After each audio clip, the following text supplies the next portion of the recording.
Hey, what's up, y'all? Welcome to another Kenpo banger.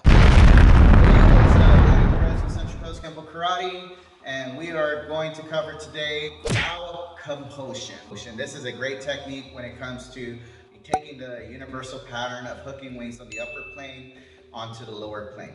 So basically reversing it as well. If you think hooking wings has this figure eight going from hammer, back fist, upward elbow into this vertical line, and also into the claw motion coming down, reversing that.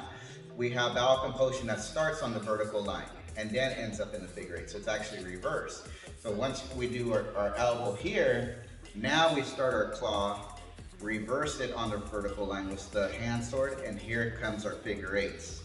Okay, so which is really neat on how to be able to show the student how to do the pattern on a higher height zone and then lowering it to the lower height zone.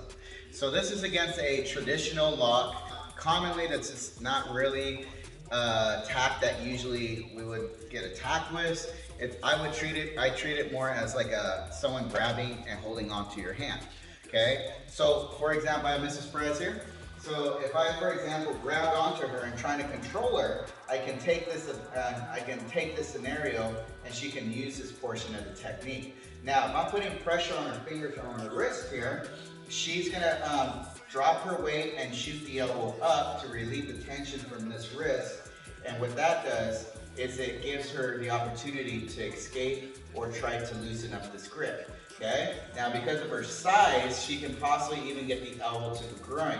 So if I got her here, she's gonna start to pin. And as soon as she pins, she's gonna drive in and try to create some release on this wrist lock here. Okay? Now from here, she's gonna rip her elbow down and shoot the groin shot.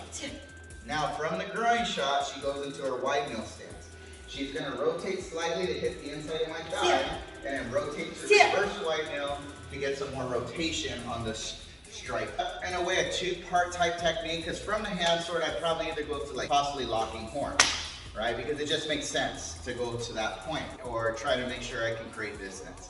So in this, we can see it as an environmental issue.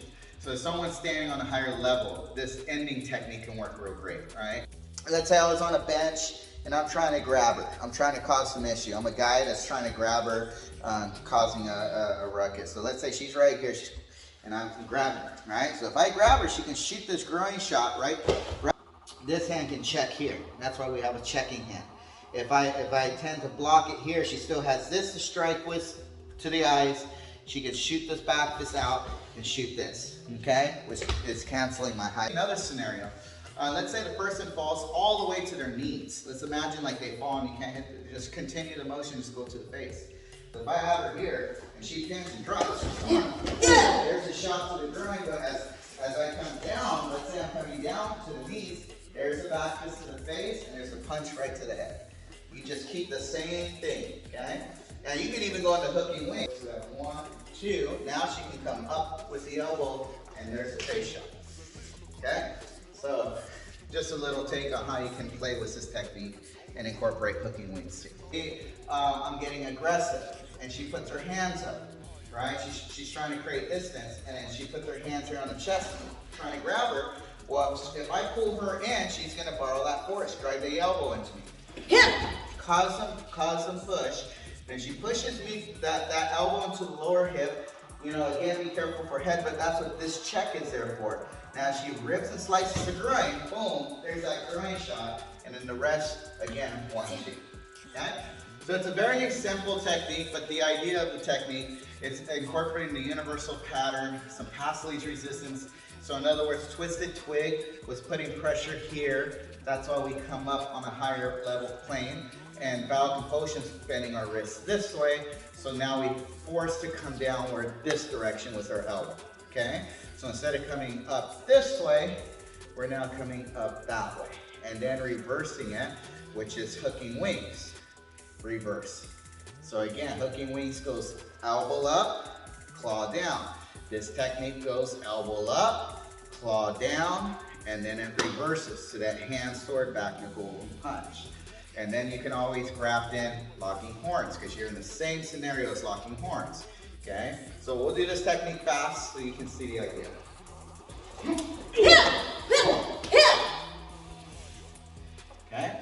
Now, just to give you an idea how locking horns can fall into this, if we go slow, so she shoots the elbows up to the sword, and she can come up for that 1, 2, and now locking horns is your grafted technique into it. Okay?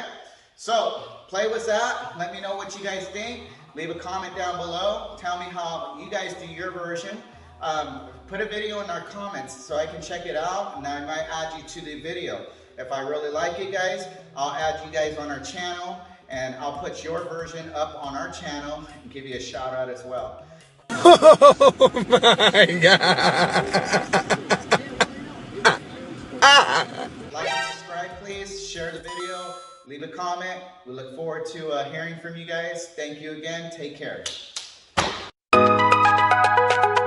Thanks for watching the video. Click on the bell and subscribe to the YouTube channel.